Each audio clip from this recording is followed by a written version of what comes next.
Thank you all for coming.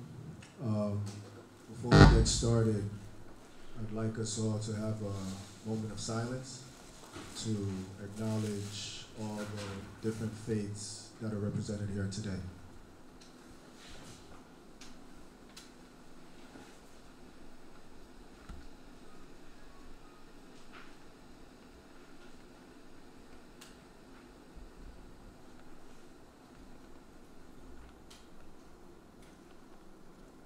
Thank you. On behalf of the Panifest, the chairperson of the Panifest, Dr. A.C. Sutherland, and all members of the Panifest Foundation, Imobia Akwaba. Akwaba usually means welcome. But for today's purpose, Akwaba means what I think it was supposed to mean, which is Ako, Abba. You have gone and now you have returned. So welcome to Panifest Interfaith Day 2017. I am your moderator for today. My name is Gilbert Buhari. I'm a systematic theologian that specializes in African/African Diasporan religions from Union Theological Seminary at Columbia University.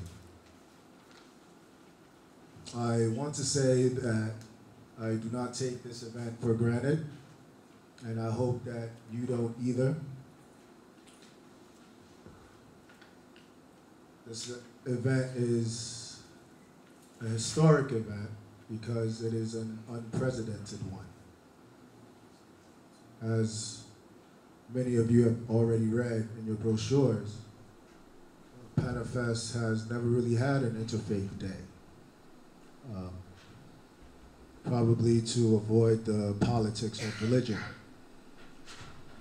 In turn, there have been some religious groups that have been quite hesitant to get involved with the Panifest because of Panifest's reverence towards African ancestral traditions.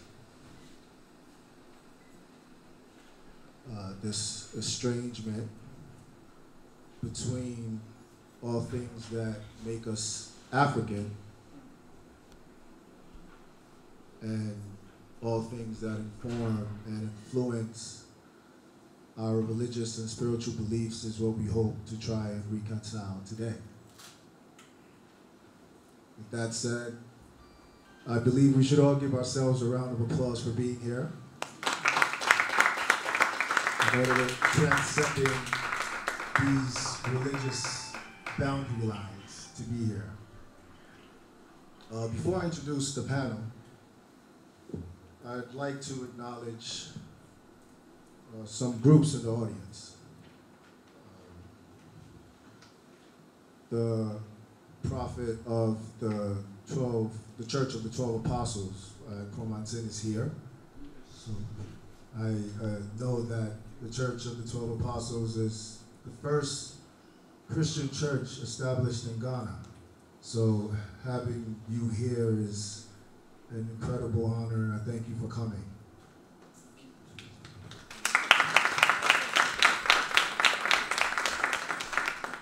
And of course, we have the Rastafarians, we have the Muslims, we have the Hebrews, Christians, and all the different religious and spiritual faiths here. Thank you all for coming. I must say that I'm quite heartened by this crowd, and by the way different religious groups were able to sit on one bus together, travel from Accra over here. I think if we don't get anything from today, I think we've accomplished something with that.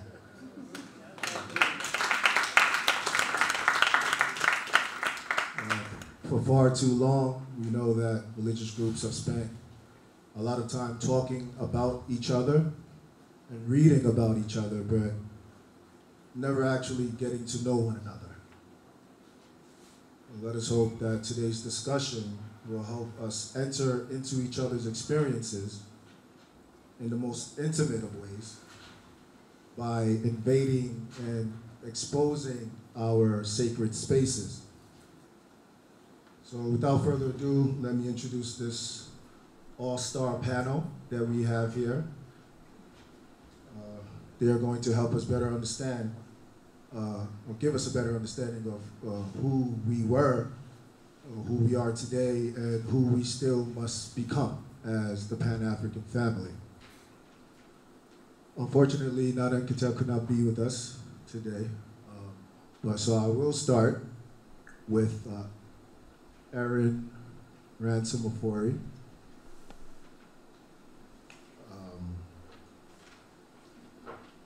See if I can get you here.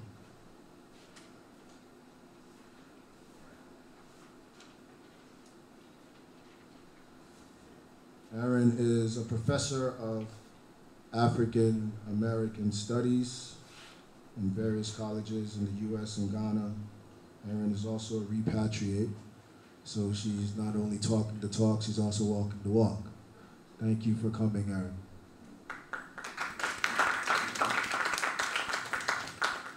To her left is Dr. Boykin Sanders.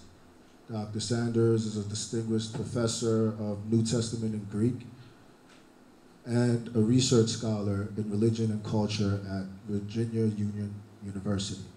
Dr. Sanders, thank you for coming.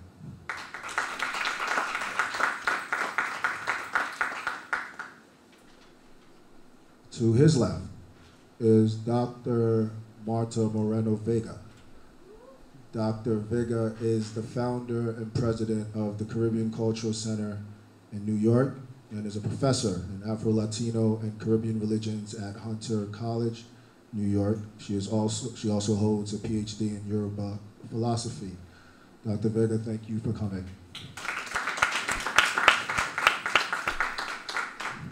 On her left is Rabbi Cohen Halevi. Of course, Rabbi, as many of you know, is the executive director of Panifest Foundation and is an ordained rabbi in the African Hebrew faith. Rabbi, thank you always. On his left, we have Alhuma Bosco, AKA Daddy Bosco. Daddy Bosco is the president of the Rastafarian Council of Ghana and the overseer of the 12 tribes of Israel in Ghana. Daddy Bosco, thank you for coming, especially on such short notice. To his left is Dr. Mercy Oduyoye. Dr. Oduyoye is the director of the Institute of African Women in Religion and Culture at Trinity Theological Seminary in Ghana. She is also a distinguished professor in African women's theology. Dr. Oduyoye, thank you for coming.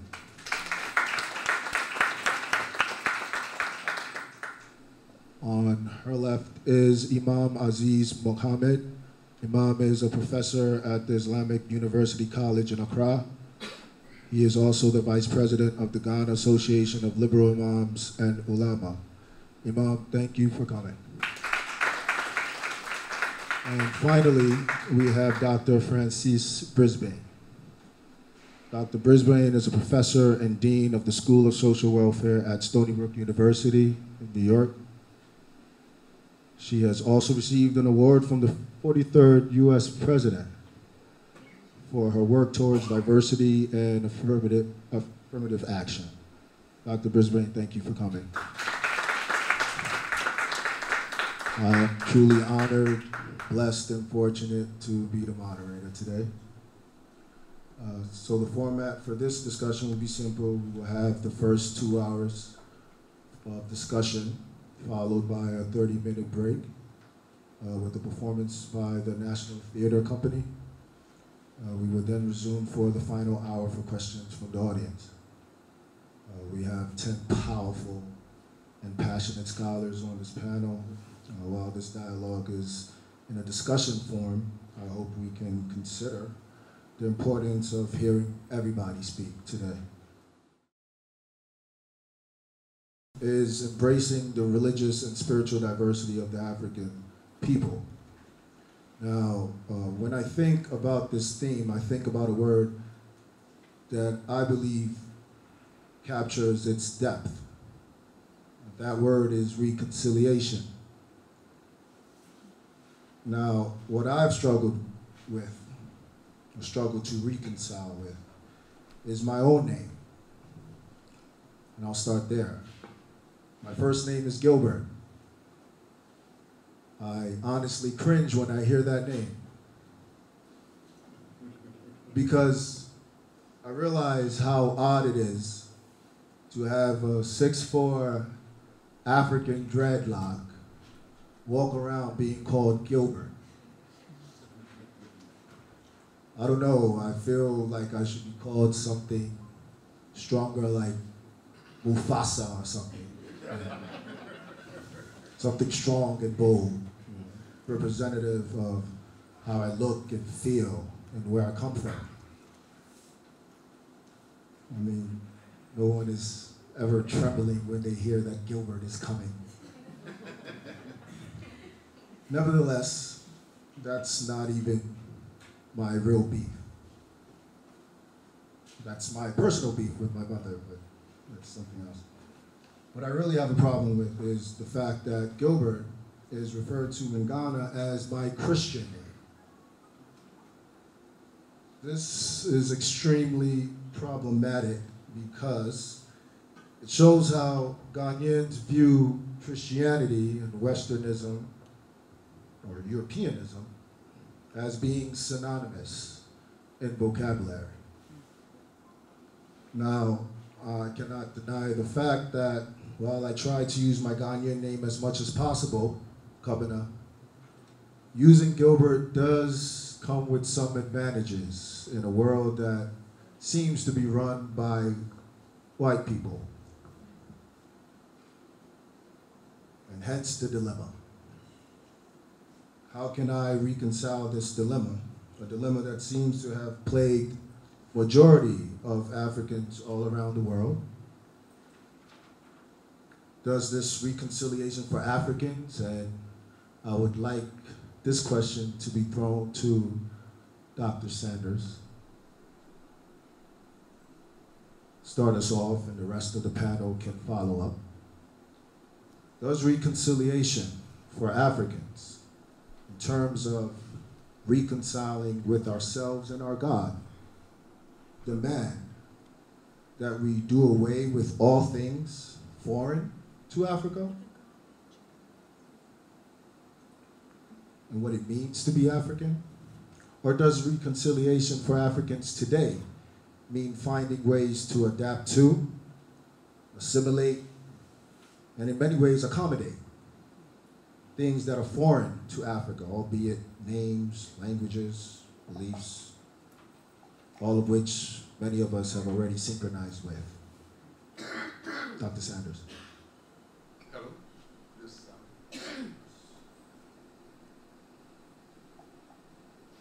Okay.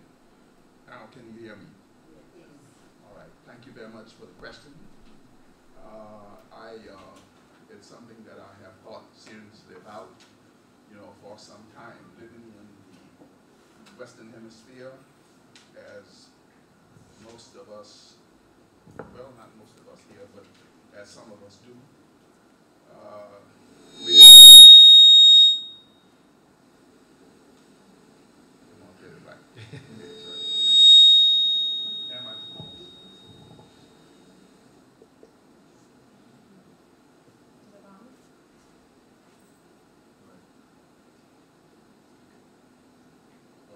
Okay, all right.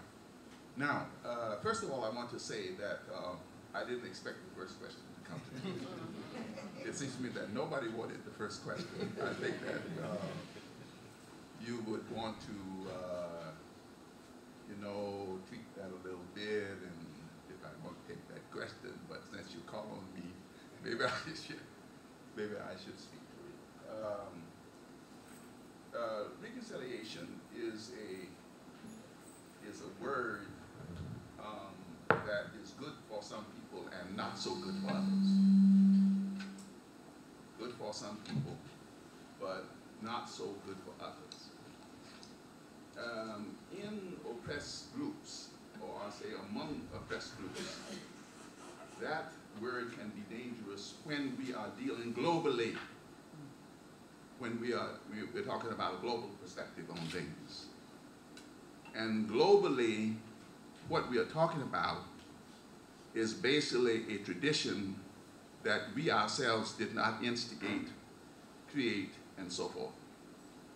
It is the Western tradition of domination. I want to repeat that. It is the Western tradition of domination, and domination without justice. In the United States of America, when folks want to get out of a crisis, especially during the crisis, there is a great concern about all of us being on the same page in terms of our efforts. And in the United States and in the Western world, that has been a crisis where the crisis has been created by aggression, and has been created by the need or the desire to dominate individuals and to eradicate folks. And when you talk about that, you're talking about a great, I should say, when you're talking about that, you are preparing the way, in a sense, for what we call reconciliation without justice. Now let me just mention, I was very involved myself in the ANC activity before Nelson Mandela was taken out of prison or was released from prison in 1991. I was very involved in that. And I was involved in Sudan, you know, in terms of trying to keep the country together, extricating folks who had come to dominate, and then to retake or possess our possessions. But when Mr. Mandela came out of prison, it was already underway that reconciliation should happen. So they had the Commission on Reconciliation, Truth and Reconciliation. Truth and Reconciliation. Which simply meant that it turned out to be that was the term, or that's Truth and Reconciliation Commission, was designed in some sense for black people, designed to get black people to move beyond dispossession to some kind of unity, some kind of post-something that would indeed not require those who had dispossessed them to give back to the people what they had taken from them. So in this sense, reconciliation was what we call the white man's way of going on with business as usual. Now I want to end this by saying, if you are talking about our traditional religions, there is no such thing as reconciliation without having the problem solved that you are dealing with. I just came out of Antwerp. I always take our people to Antwerp when they come, down to the priest at the river. And what happens is you got to get it right up on the hill before you go to the river. And once you go to the river, it is assumed at the river that you have gotten it right. And that's justice. That whatever was wrong, you have now solved it. And that if you haven't solved it, you don't come to the river at all. That's our tradition. That there must be justice before there is any kind of reconciliation. And justice may mean, Mr. Moderator, that you get your name back. That you are restored to your identity. that the infringements on your being and identity would cease, and that now you can move on because you have resolved in yourself that this is the proper thing and the first step toward reconciliation.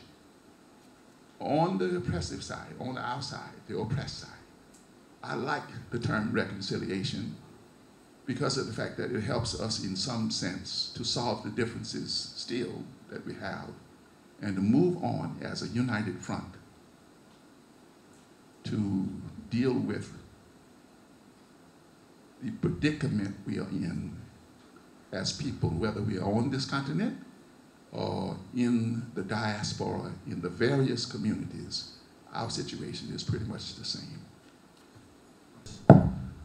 Dr. Martha Moreno Vega, would you like to follow up on that question? Well, I think that we have to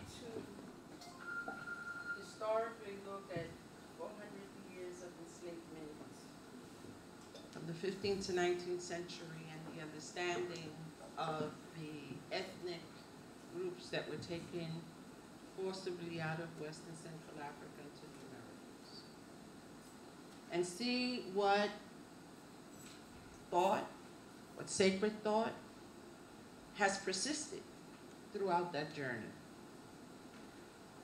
And we have to look at the Caribbean, we have to look at Central America, Latin America, North America, diasporas into Europe, and what have people have understood as sacred and have sustained because it has allowed us to recreate our lives. Obviously, in the journey, we should not have survived, we survived. In that journey, we were not supposed to have family, we reconstructed family. In that journey, we were not supposed to sustain love, and we sustained love because we chose to have our children. And in that journey, the divinities, gods and goddesses survived. And in each place survived in different ways, but with the same meaning.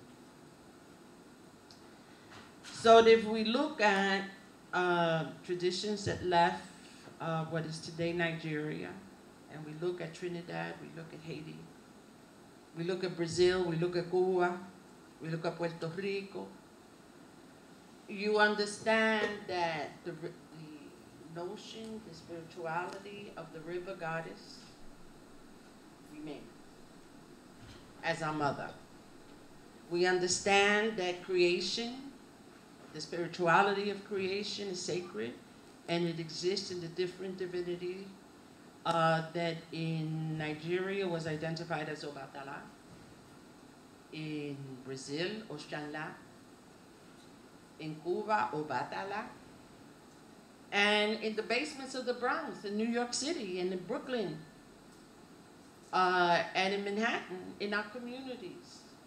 The concept still exists. I could go through all of the names of the divinities, but I won't, because they all represent nature's forces. They all understand that nature is what gives us life. All of these traditions understand that without nature we can't survive, that we are part of nature and essential to nature. But what it also says, going to Dr. Sanders' point, is that there is a global spirituality that we have sustained as a people. And that we have had the fortitude, the divine intelligence, and the sacred intelligence to understand that we must sustain these traditions in order to give us life. My grandmother was a spiritist. And what does that mean? She was born in Puerto Rico in a black community known as Loíza, still a black community, and came to the United States, or the mainland, because Puerto Rico is a colony. A woman who had had no education, a black woman who had no education, and was able to sustain her life and her children and bring her children from Puerto Rico working as a servant, as a laundry woman. And was able to sustain the traditions that exist in the Caribbean. She was able to heal with her hands, was able to heal with plants that should not have existed in Manhattan, because Manhattan is an urban setting. So it goes to, how do these traditions that are grounded in nature survive?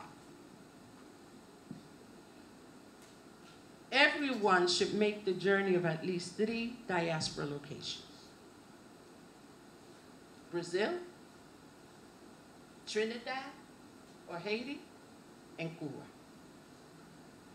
Because the colonizers spoke Spanish, spoke Portuguese, spoke Dutch, spoke French. Yet in these systems, our people maintained their spiritual beliefs, maintained their divinities, gods and goddesses, with the concepts that left West Africa. If you go through Congo traditions of Central Africa, these remain in the different diaspora locations in the world. So that you have Congo traditions in Cuba, you have Congo traditions in Brazil, you have Congo traditions in Haiti, and throughout the diaspora. So what this implies is that we are connected, but we don't know that we're connected, because we have been kept separated because of the oppressive conditions we all have experienced in Africa and in the diaspora. And the possibility now that we have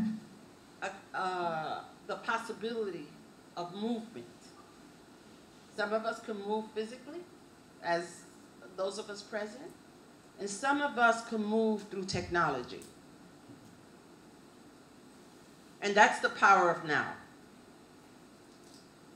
So that the power of being able to link our communities in terms of what we have been able to retain in spite of oppression is critical, because it talks to the fortitude and the intelligence that we have sustained through 400 years or better than 400 years of oppression. And now as we're trying to deconstruct that oppression in the various locations we're in, how that spirituality and that divine intelligence can inform that reconstruction.